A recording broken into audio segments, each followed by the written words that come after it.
안녕하십니까. 대전에서 색채의 마음 카드를 운영하고 있는 권호석입니다. 반갑습니다. 네, 전번 시간에 위장에 대해서 알아봤는데요. 이번 시간은 위장의 음양관계인 비장에 대해서 여러분하고 한번 이야기를 나눠보겠습니다. 우리는 비위가 좋다, 비위가 나쁘다, 비위가 상한다 라는 말을 잘 쓰곤 합니다. 이렇듯 비장이란 장기는 위장과 떨어질 수 없는 음양관계의 장기인데요. 예를 들면 위장이 음식물을 받아들이는 곡식 창고라면 비장은 그 쌓인 음식물을 소화시키는 역할을 하는 훌륭한 요리사라고 할 수 있겠는데요. 위장과 같이 토의 장기로 족태음 비장경기로 불리고 우리 몸의 살과 입술에 해당합니다. 정서적으로는 생각과 아주 관련이 깊은데요. 우리 몸의 심장과 횡격막 사이에 있는 장기로 혈액 속에 있는 세균을 죽이고 늙어서 기운이 없는 적혈구를 파괴한다는 역할을 하고 있다고 합니다. 동양에서는 기원 전에 음식물에 의한 독으로 사람이 죽는다는 사실을 알았다고 합니다. 그리고 음식물이 직접 관계를 맺고 있는 비장과 위장이 사람의 노화와 깊이 관련이 있다는 것을 옛사람들은 이렇게 표현을 했는데요. 수능 제주, 수능 복주, 물이 배를 띄우지만 또한 물이 배를 뒤집힌다, 이런 얘기입니다. 우리가 음식을 먹으면 소화액과 더불어 자연 발생적으로 생기는 프리 레디컬스라는 활성산소가 생기는데요. 이 활성산소가 세포를 파괴해 노화를 촉진시킨다고 합니다. 사람은 먹어야만 생명을 유지할 수 있고 또한 먹음으로써 그 생기는 독 때문에 죽는다는 것이죠. 옛날 이야기 중 이런 얘기가 있죠. 지금도 많이 쓰고 있는데 배가 부르면 미련함이 따르고 뱃속이 비면 지혜가 생긴다는 말이 있습니다. 우리는 동물에게서 지혜를 배워야 합니다. 열등한 동물은 아프면 본능적으로 아무것도 먹지 않고 몸을 웅크려서 땅바닥에 엎드려 있습니다. 아무리 맛있는 먹이가 바로 앞에 있어도 먹질 않아요. 집에서 키우는 강아지, 개도 마찬가지입니다. 이렇게 며칠 굶고 나면 어느새 나와서 강아지 같은 경우에는 꼬리를 흔들고요. 소 역시 아플 때는 여물을 먹지 않는다고 하네요. 사람의 경우도 마찬가지인데요. 우리가 아픈 경우 대부분의 경우가 음식을 잘못 섭취해서 그런 경우가 태반이에요. 그래서 심하게 아픈 경우는 자연 발생적으로 입맛이 없게 되는 거죠. 더 이상 내 몸에 독소를 주지 마십시오 하는 얘기예요. 우리 몸에서 말하는 신호입니다. 이것은 몸속에 노폐물이나 독소가 많으니 더 이상 음식을 먹지 말라는 신호죠. 이제 그 노폐물과 독소가 들어있는 음식을 끊고 몸을 조절하면 자연 치유력으로 몸을 회복하는 것이죠. 이 회복하는 방법이 땀을 내거나 구토, 설사, 노폐물, 독소를 내보내는 것입니다. 감기가 우리가 걸렸을 때 입맛이 없게 되죠. 현대의학은 이런 원리를 모르고 음식을 먹으라고 많이 하죠. 거기다가 약까지 처방을 해요. 사실은 병원에 가면 감기가 더 더디게 날지도 몰라요. 굶고 안 먹으면 3일 만에 회복되는데 밥 먹고 약 먹으면 일주일 간다는 얘기 있어요. 그리고 감기 걸려서 그냥 편하게 쉬면 6일 걸리고요. 병원 가면 일주일 만에 낫는다고 하죠. 이처럼 굶어야 속이 비워야 더 건강할 수도 있는 것입니다. 실제로 단식을 하게 되면 우리 몸에 필요한 영양소가 들어오지 않게 되죠. 자신의 체내에 가지고 있는 영양소를 가지고 자기 분해, 자기 소화를 하게 됩니다. 그래서 그것을 가지고 우리 몸을 돌리기 때문에 그 조직이 내 몸에 악화시켰던 병적인 조직, 염증이나 종양, 지방, 노폐물 등이 먼저 분해 연소되고 배설해 나간다네요. 그리고 건강한 세포가 발육 촉진된다고 합니다. 한마디로 말해서 건강한 세포만 살아남게 되고 그로 인하여 병이 낫게 된다고 합니다. 단식 이후에 적당한 식사를 통하여 음식을 공급하면 몸에 필요한 새로운 세포들이 만들어져서 우리 몸을 다시 젊어지게 하고 활기차게 한다고 합니다. 실제로 2, 3일간 단식하면 몸이 젊어지고 몸이 상쾌해진다는 것을 느낄 수가 있다고 하네요. 고대 로마의 왕을 비롯한 귀족들은 한도 끝도 없이 많이 먹었다고 합니다. 먹고 배부르면 공작새 깃털로 목에 넣어서 다시 토해내고 다시 또 먹고 하는 식도락가였다는데요. 이들은 서해의 만족을 위해서 산의 진미를 차려놓고 먹었다고 하네요. 그 결과 그들이 건강했냐? 그렇지 않죠. 모두 다 단명했다고 합니다. 십장생으로 학이나 거북이 장에는 창자에는 음식물이 아무것도 들어있지 않다고 하네요. 창자가 비워져야 오래 사는 것이랍니다.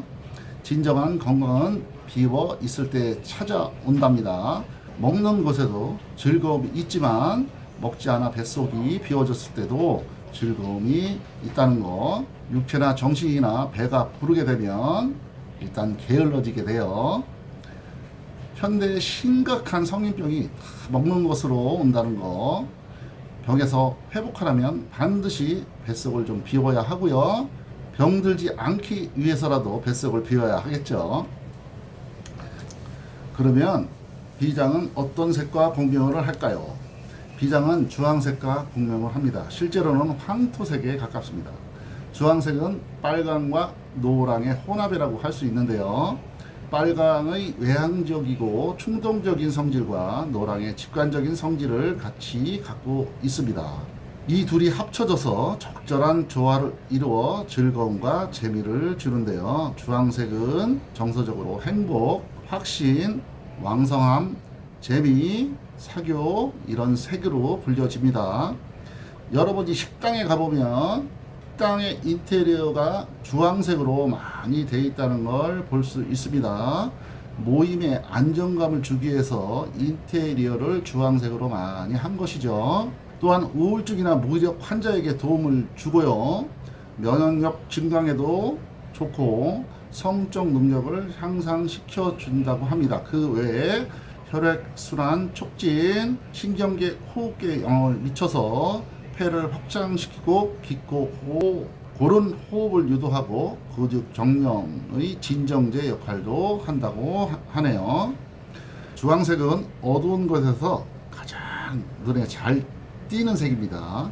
그렇기 때문에 119 구급대원이나 환경미화원의 작업복, 구명 조끼, 구조용 보트나 구명용 튜브 등이 이제 주황색으로 되어 있는 것이죠. 자, 그리고요, 비기능이 좋지 않은 사람들이 가장적인 특징이 뭐냐면 생각이 많다는 거예요. 생각을 줄여야 합니다. 잡다한 생각은 뇌에서 에너지를 많이 쓰게 돼요. 이 생각 저 생각 잠으로 이룰 수 없는 사람도 마찬가지인데요. 뇌에서 에너지를 많이 쓰게 되면 위장에 소화시키는 에너지가 부족하게 돼서 소화력이 당연히 떨어지게 되죠. 생각을 멈추면 비기능이 정상으로 돌아온다는 거. 생각을 많이 하는 직업을 가진 연구원이나 교수님들이 위장병이 많다고 합니다. 소화가 안 돼가지고 답답해서 병원에 가죠. 병원에 가면 진찰을 하거나 검사를 해보면 별 이상 없다고 나와요. 그리고 진단은 신경성 위장병이라는 진단을 내립니다. 예, 지나친 생각으로 비위 기능이 부조화돼서 그런 경우입니다. 그리고 이제 여러분 보시면 생각이 깊은 사람은 좀 마른 편이에요. 비장은 위장과 같이 살을 주관하거든요.